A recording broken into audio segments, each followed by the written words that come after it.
Well, a very good afternoon, everyone, and thank you so much for coming to this fringe event at Labour Party Conference. You're all very welcome to Liverpool. It's great to be here. My name is Peter Cardwell, and I'm the political editor of Talk Radio. And thank you very much indeed for coming along today to the Circle Foundation event, which is today's youth, tomorrow's leaders. If you don't know about the Circle Foundation, it's dedicated to empowering the Turkish-speaking diaspora and academic community by creating a platform for political integration and civic and democratic participation. And of course, it's so important within that democratic participation that we have not just people who are a bit older, a bit more experienced, but young people as well. So this event is going to focus on ways in which political engagement and participation in the Muslim diaspora in the UK can be increased, especially among the younger generation. So we're going to hear as much as possible from you, of course, in just a few minutes. But first of all, I'm going to introduce the panel. We have Yasmin, Qureshi, who is the MP for Bolton South East. She was elected in 2010,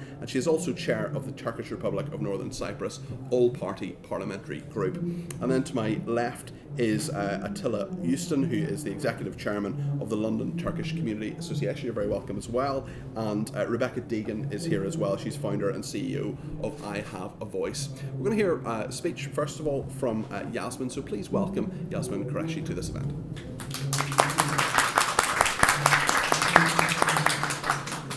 Thank you for that.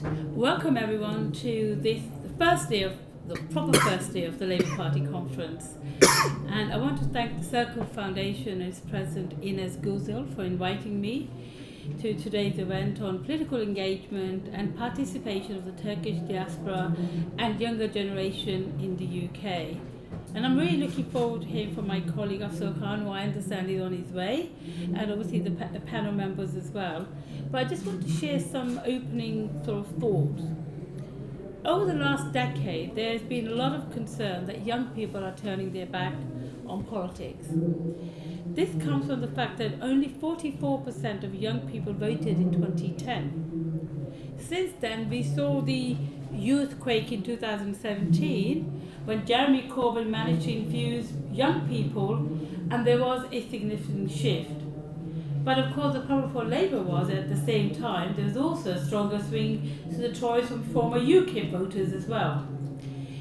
In 2019, there was a turnout of 47% amongst the young people, which was a decrease, obviously, of 7%. So the question we need to answer is there a serious issue of young people not engaging with politics? And if so, why? In my experience, the issue isn't that young people are disengaged from politics. Young people are talking about politics with their friends, when they get together, online, social media. They have opinions about the country and the world we live in. And they also know what they actually want to be seen done. They are involved in campaigns, whether it's for gender equality, affordable housing, criminal justice reform. So really the issue isn't whether they are engaged in politics or they don't care about politics. And the issue is that not much of this passion or activism doesn't seem to translate into votes or registration. And I think this is unfortunately because many young people have a general lack of faith in political systems and in politicians to deliver solutions to society's most pressing issues. Young people are often the group least likely to register to vote, and obviously, as I mentioned earlier, don't vote as much. So based on the belief that politics is about supply and demand, and that government will supply where there is a demand, then many argue that the reason facing young people rank low is because of political priorities. If you think about it, many political parties often have any policies for young people. Most people are trying to appease a certain demographic, and Conservative Party are well known for trying to have policies which appease the very rich, and also the people in their sort of late 40s to 60s, sort of the well-off pensioners and others. And because that group is known statistically to be the highest voting group. So we need to really consider, all political parties really, how much time the national curriculum, the debates deals with encouraging young people And that means I think we should start from school. In our school, the statutory citizen education classes are only compulsory for 4 years, and the curriculum doesn't actually specify how many hours it should be, and actually many schools just do the bare minimum. But you find countries such as Estonia and Finland, which actually have a very high youth turnout, actually have many more hours dedicated in school teaching about civic education as a separate, distinct subject in itself.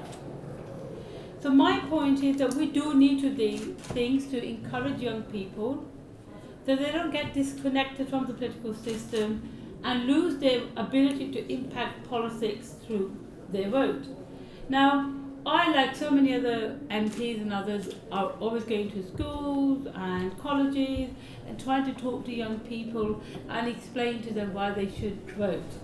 But there is an element of the way they see us as sort of a lot of politicians are cynical, that we can't be trusted in what we have to say, that we don't stick to our policies, and we don't seem to really, and in all honesty, if I think about it over the last number of years, there hasn't been a single policy for young people at all. Now, I hope the Conservatives never have a policy, but we in the Labour Party should be having some policies specifically dedicated to young people. And as I said, they're interested in a lot bigger issues. They're interested in international issues. Climate change is a big issue for them, although it is good to say the Labour Party does have a position on climate change. But there are all the other issues that they need to hear. And I know from my own experience, because we're talking about this group, that there is even bigger political disengagement of young Muslims from the current political system. 1 in 4 Muslims aged 18 to 24 said that if there was an election tomorrow, they would not vote at all. That's actually quite a high percentage. A further 19% says they're not sure who to vote for. And often they say their only way to make a point is to actually abstain totally. Many of them feel that all parties are deeply Islamophobic and do not find themselves to be politically represented anywhere. And although Nusrat Ghani, a Conservative MP, raised the issue of Islamophobia within the Conservatives, and although that stole the headline, doesn't mean to say that they're the only party this is confined to. In the eyes of Muslims in the UK, close to 8 in 10 Muslims feel Islamophobia is not appropriately dealt with even by the Labour Party. And this leaves them with feeling of political abandonment, which we need to confront rather than take their votes for granted. The Labour Party, of course, is, in my opinion, a lot better on these issues than other parties. So, for example, we recognise the definition of Islamophobia, which the Conservatives still refuse to recognise. But there are issues which concern young people that we're not addressing, and I think for the party nationally they need to do that. So that was just sort of opening comments, observations by myself. And I know that we got Afzal Khan now, who's going to talk about his ideas of youth participation. Over to you, Peter. Thank you very much indeed. Let's show our appreciation for Yasmin's thoughts there. Thank you.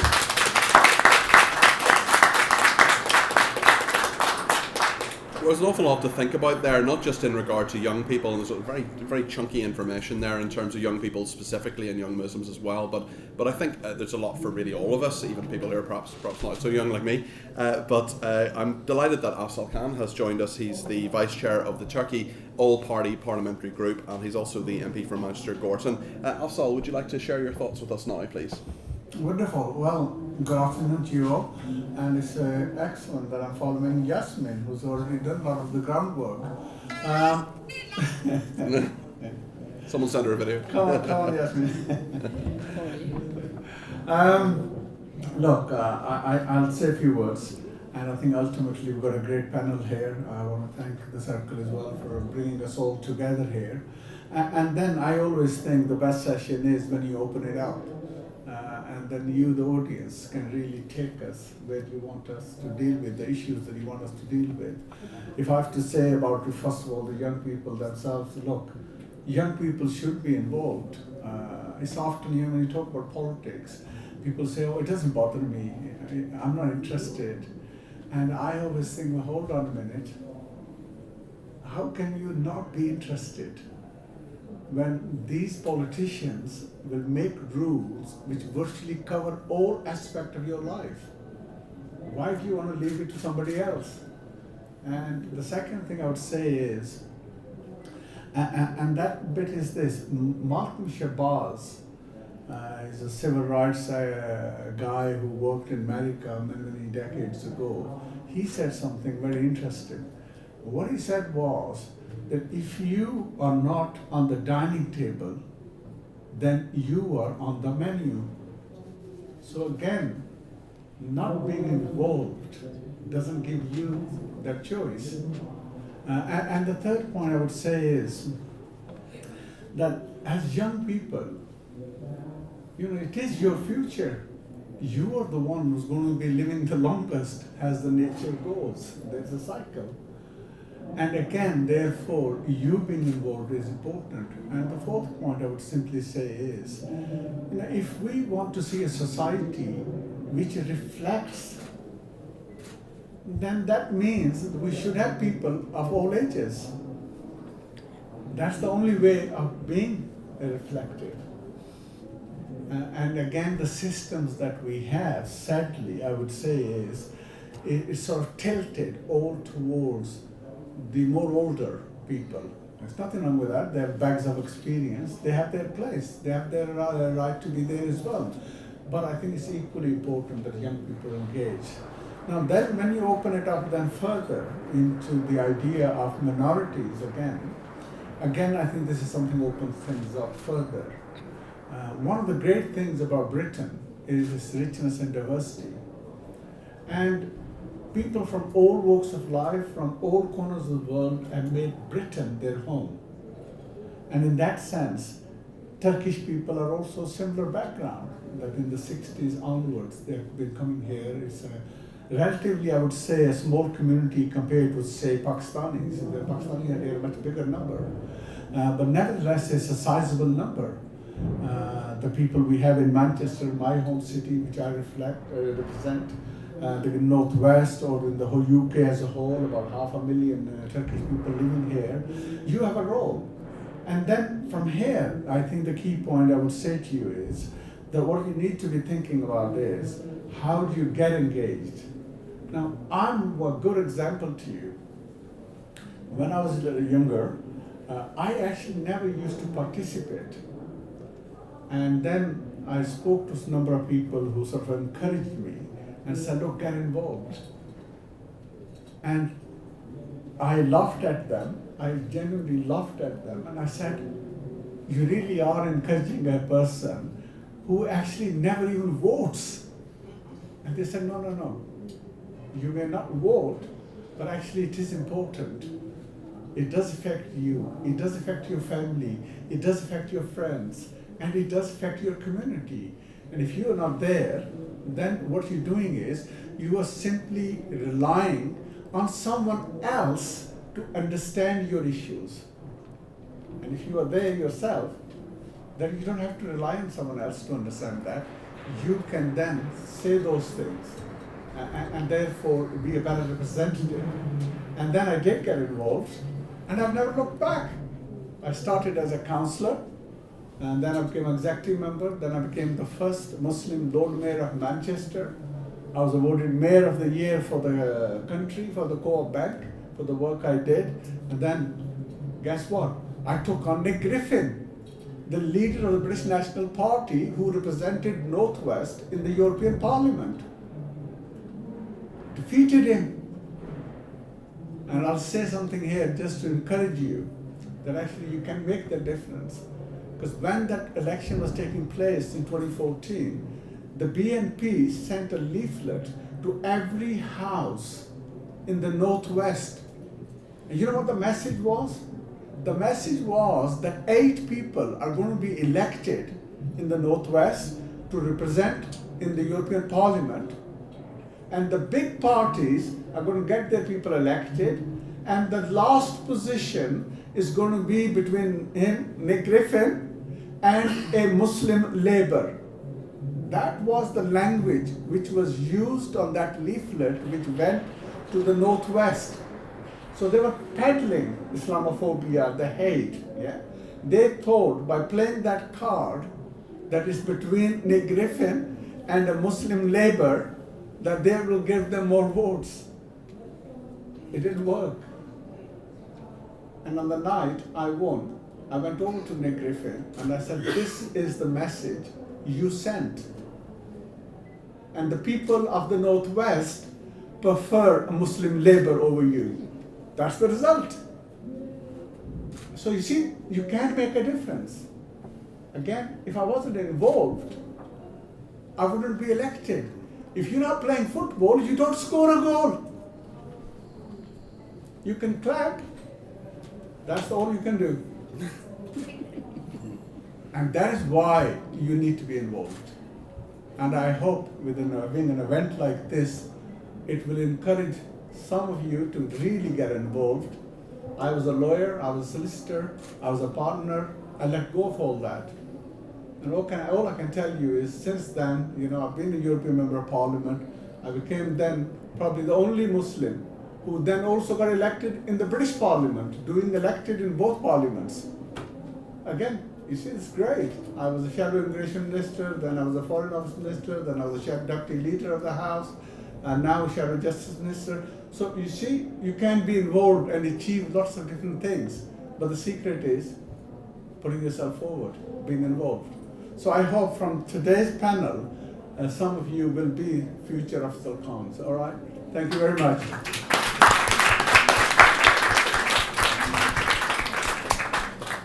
Thank you, Afzal. Lots to think about there, and great and very encouraging story. And I'm sure it felt really good to say that to Nick Griffin. I'm sure that was almost as good as winning, I would imagine, to say that to such a horrible person.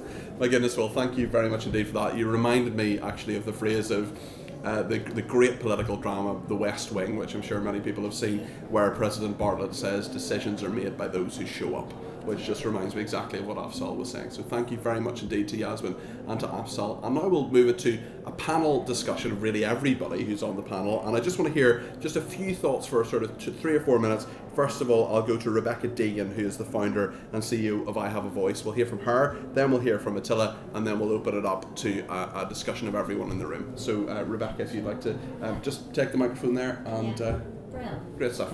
Can you hear me at the back? Yes, brilliant.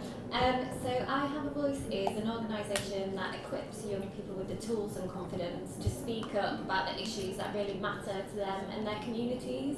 I set up I Have a Voice about 2.5 years ago after working in public affairs for about a decade and just getting increasingly frustrated at the lack of diversity in conversations about lots of different policy areas, and it be feeling that it was a group of people with very similar lived experiences who were making decisions that impact each and every single one of us.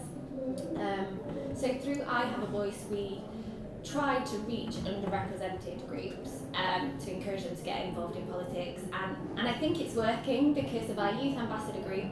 About 15% of the UK population belong to an ethnic minority, about 40% of our youth ambassadors do. So that's something that we're really proud of. And the way that we do it is we deliver political education. And this is really, really important because a survey of over 2,000 secondary schools last year found that actually only a third of schools offer good quality political education. And there's a really heavy slant towards fee-paying schools and schools in affluent areas, which has a different problem. But it's just really important, I think, to go out and do outreach in the places where young people are.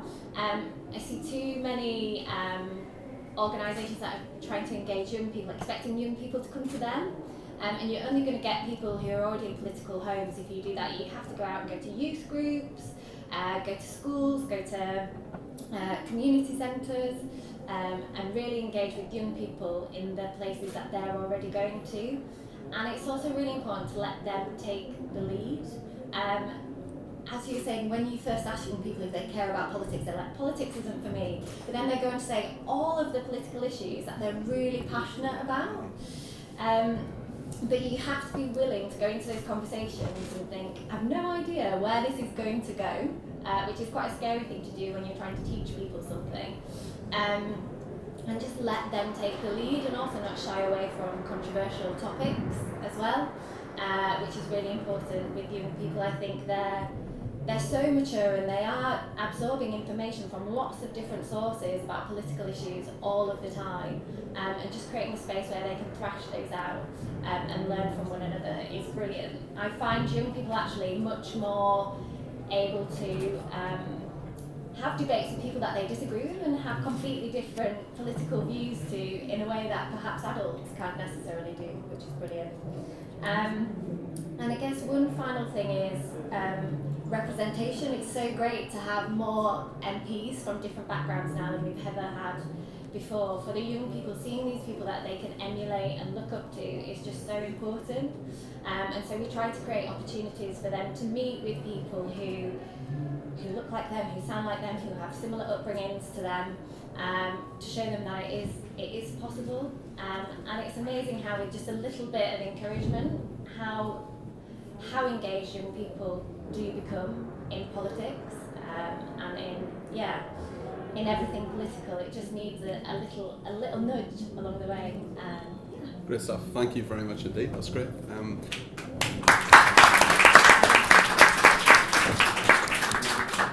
It's really interesting, Rebecca was saying there about young people talking to one another in a way that sometimes we don't appreciate, and sometimes we don't realise that you can actually disagree without being disagreeable, in a way that there's so much noise and there's so many controversial aspects, but there are ways in which you can engage, and only when you actually have a conversation you've got to realise what other people think, and actually sometimes it can mean you believe what you believe even more strongly because you realise what you're against, which is something different.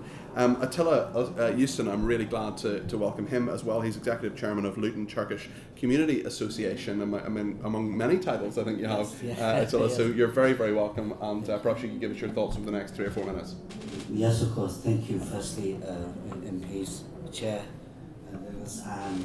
Could I just say I'm a bit nervous because this is the first ever panel that I've been to. I'm normally on the other side, organising panels and discussions like this. My name is Attila Houston. I came to the United Kingdom at the age of 5 in 1977. And I'm proud to be here, and I'm proud to be a British Muslim Turkish citizen. I've been involved with voluntary work, including community centres, since 1996. There are a few points. Firstly, I absolutely agree, and I'd like to thank both our MPs for their points.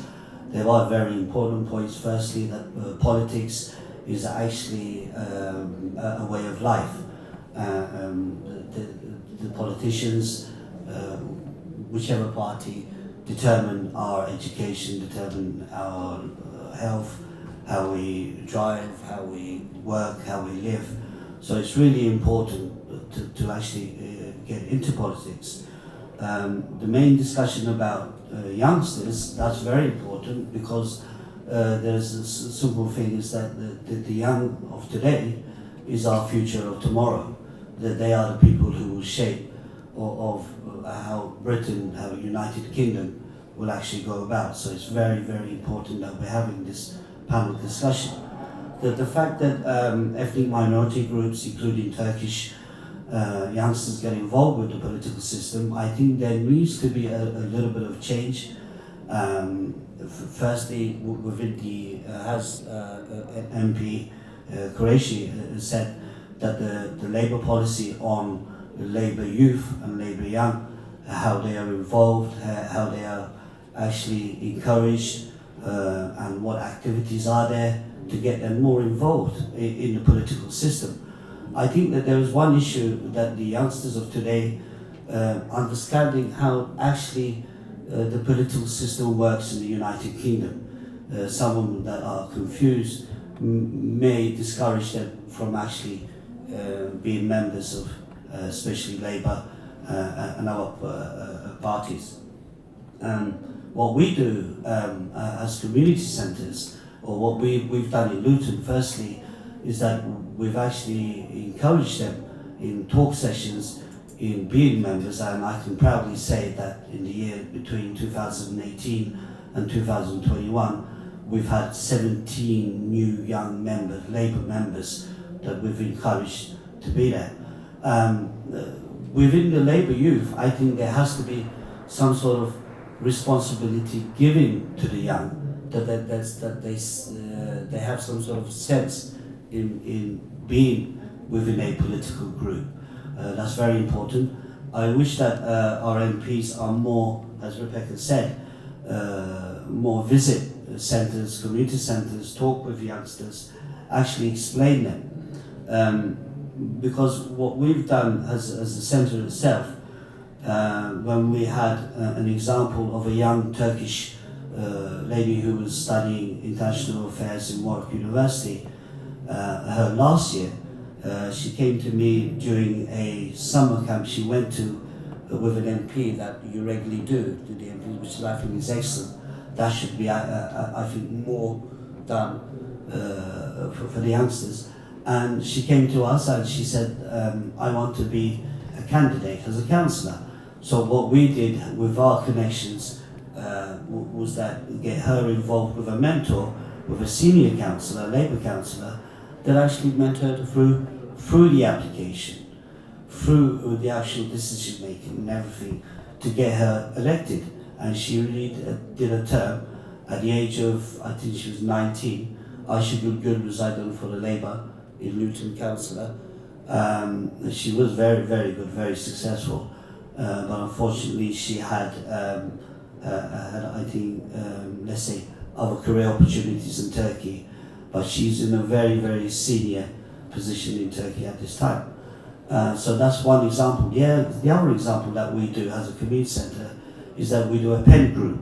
This pen group is that we get youngsters to actually form a group that they can connect to their MPs regarding whatever issues. This gives them confidence to actually communicate with MPs and get that little bit of insight of what the political system is. So it is very important that we give them some sort of that meaning of responsibility being within a political group such as Labour itself. And I think we really need, the group really needs more of, let's say, examples of young MPs, of young councillors who are successful. I can name one, and I'm proud to name one, is Mete Çoban, the councillor for Hackney, MBE. I mean, he's done excellent work within that. Hopefully we can get these sort of people come into community centres and talk with youngsters and say, listen, has MP Afzal said, you really can do it. You know, you can, whatever you want to be there. It is very important. Unfortunately, the political system in the United Kingdom, what I've seen, it is sort of leaned towards like the middle age and those sort of thing. But I'm sorry, but 10, 15 years after that, we need, youngsters to have fresh ideas, fresh decisions, more strong, I think, that the importance, more strong decision making that will only come from the youth of tomorrow. Thank you very much.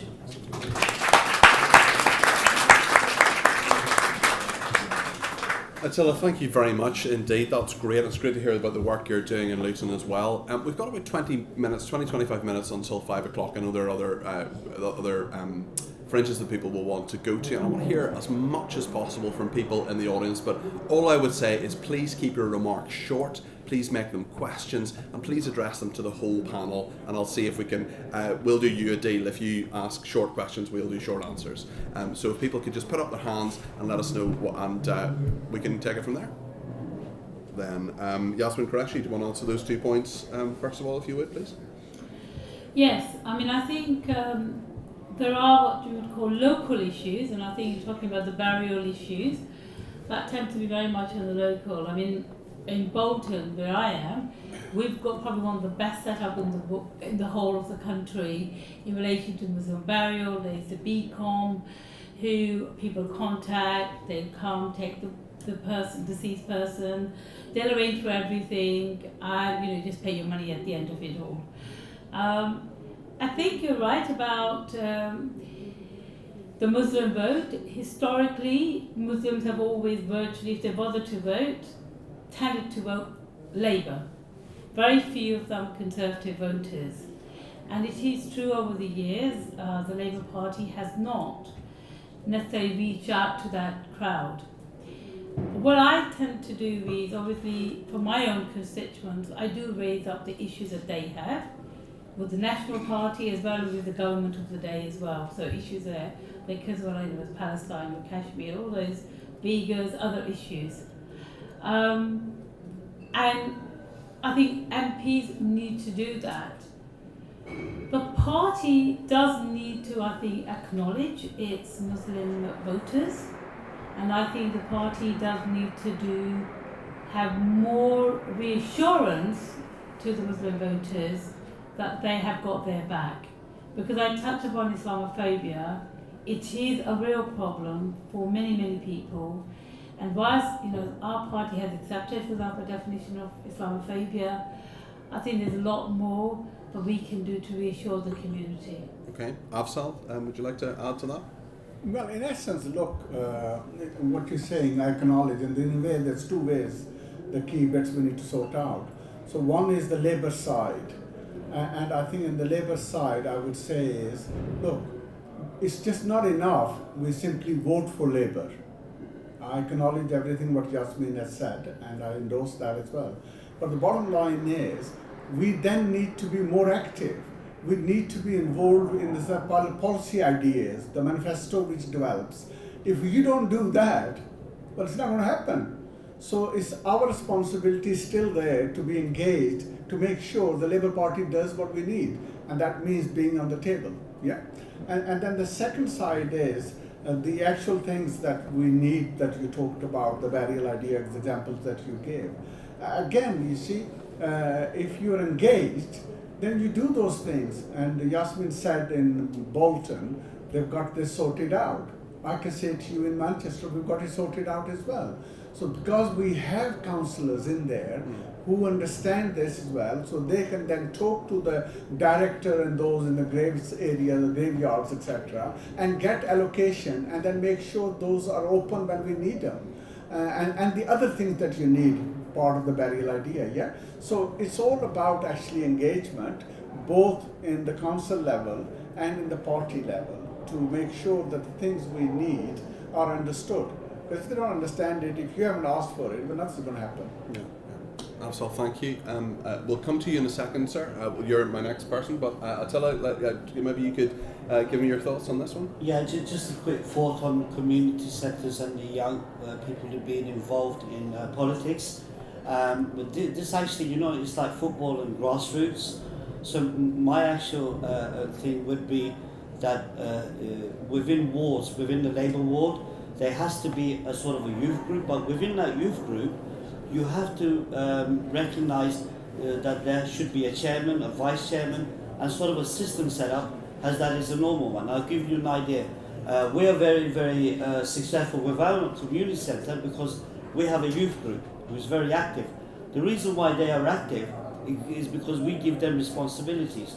Because we're giving them the responsibility of first doing their own system on how to make decisions and how to carry on what they need to do with projects and facilities. So we have a youth group who has a chairman, a vice chairman, and a secretary.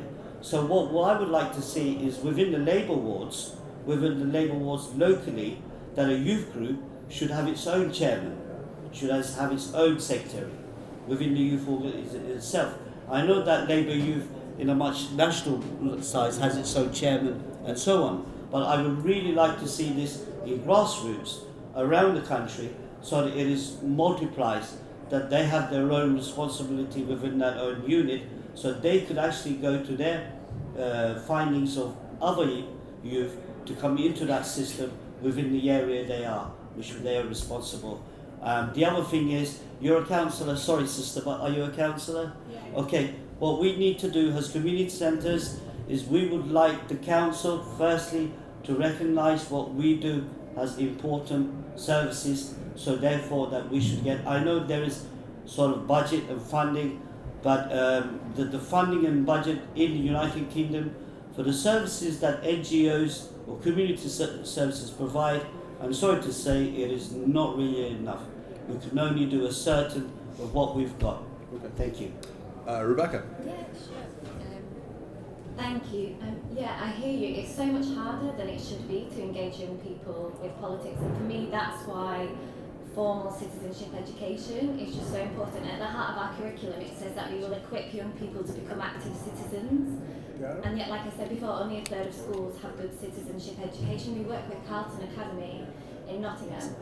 And each year, all of their year 12s, we show them how to find out who their MP is, who their councillor is, how to find out what their MPs said on different issues, and then to contact their MP or councillor about that issue, steeped in knowledge of what they've already said about that issue, and how to articulate that issue as well themselves. And then we go back later in the year and show them all how to register to vote and talk to them about the importance of voting. And I would say, I would just add, we've said a couple of times about, because young people aren't voting, that their needs are being overlooked. I would go further and say that actually a lot of policies at the moment have made lives worse for young people. The minimum wage is less if they are younger, tuition fees have gone up, the mini budget, the intergenerational foundation's looked into, and younger people are paying higher tax rates on the same level of income. So we need young people to get out there and engage, and I just think everyone should have that basic level of understanding of how to get engaged in the system. Thank you, Rebecca. I'm going to come to you in a second, sir, because I promised I would. What I'd love to do as well is hear from some of the younger people in the audience as well, and we're going to take as many questions as we can. So why don't we come to this gentleman first, as I promised I would. Okay, thank you very much to everybody in the audience. Let's go through the panel. I'll just go from my left to my right. If we could just whiz through them, because we are slightly running out of time. And if we can go to Rebecca first, we can whiz through those issues, that'd be great.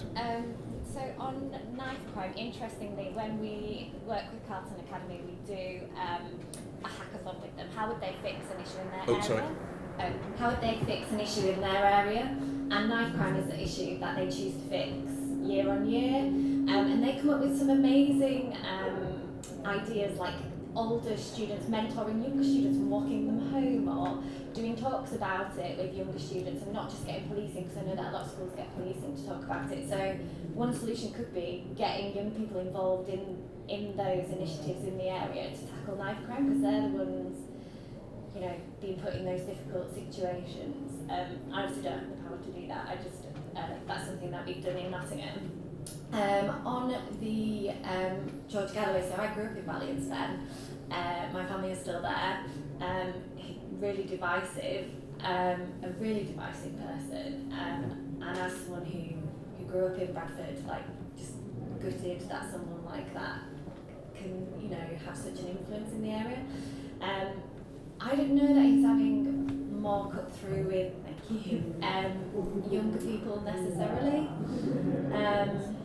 I think young people are getting much more savvy to, like, celebrities who get involved in politics.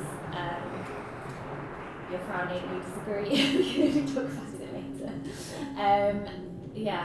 And then on the last one, just listening to you speak up is brilliant that you did that. I think a lot of organisations, I don't think Labour's alone in not intentionally having tokenistic youth engagement, and not necessarily, they set up the youth forums but then don't actually take on board what they say, and I don't know what happens in the Labour Party, but I know that that's something that a lot of organisations are grappling with, so that it's not tokenistic.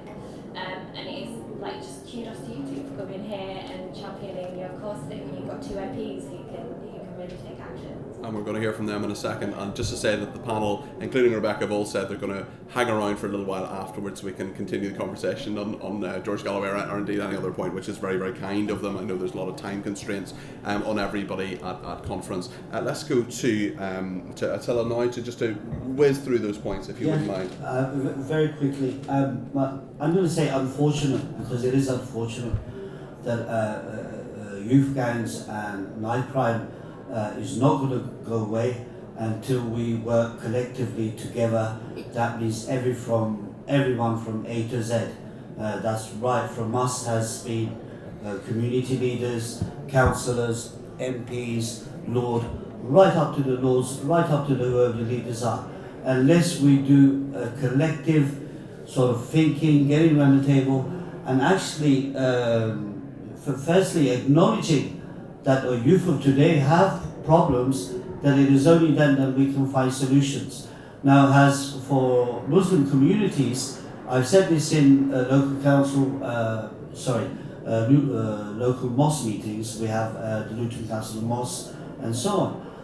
Now, being Turkish as well, but being just a minority, I'm going to say, within an ethnic minority group, what I did mention them was let's get the imams out there from our mosques onto the streets, doing social work, and not just by times prayer within the mosque itself. Because at the end of the day, Muslim communities, the person that you look up to, you, whether you like it or not, is the imams itself. That is how we were being taught, that is how our parents are taught. So the only people that I believe could get through to this sort of solution is the imams itself. We are doing that project. We've actually asked for another imam from Turkey to come. We actually have 2 imams. One is more than enough, but the second one only deals with the youth, their problems, and sort of finding solutions for themselves. Again, it's really important that the correct policies are put in place by all of us, absolutely all of us together. Labour youth and young, I mean, I said it's very important for me, because I'm going to say again, and I'm going to say it so many times that people get annoyed, but the youth of today is our future. They are my future. So as a Labour member group, it is Labour's future, is the young Labour. So let's please give them the recognition, give them the clap, give them the sort of, the platform, or give them more responsibilities. I've been to so many Labour South Ward or Ward meetings, I say between 15 and 16, mostly Zoom within the last year. Not one young Labour, if there was, and I did say, I said to the chairman, excuse me, but is there really a young Labour group within Luton itself? Forget nationally, okay, there is one nationally, but why is it not recognised? Why do we not have a local young Labour group chairman? That's very important, I think, to drive and lead the other young, to follow the other, be an example. That is the only way that's going to happen. We cannot ignore, especially our MPs. I hope that there is some sort of policy to see, or some sort of discussions, sorry, not policies, but discussions on how really can we properly recognise young Labour to be our future. TV stars will always be TV stars.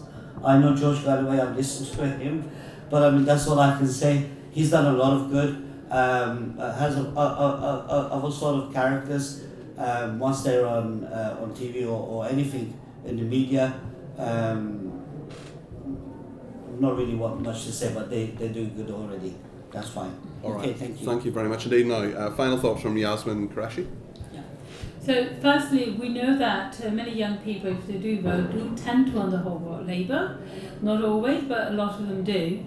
It is a vote that we've always neglected, and one of the things, and that's neglected by not having any real policies for the young people.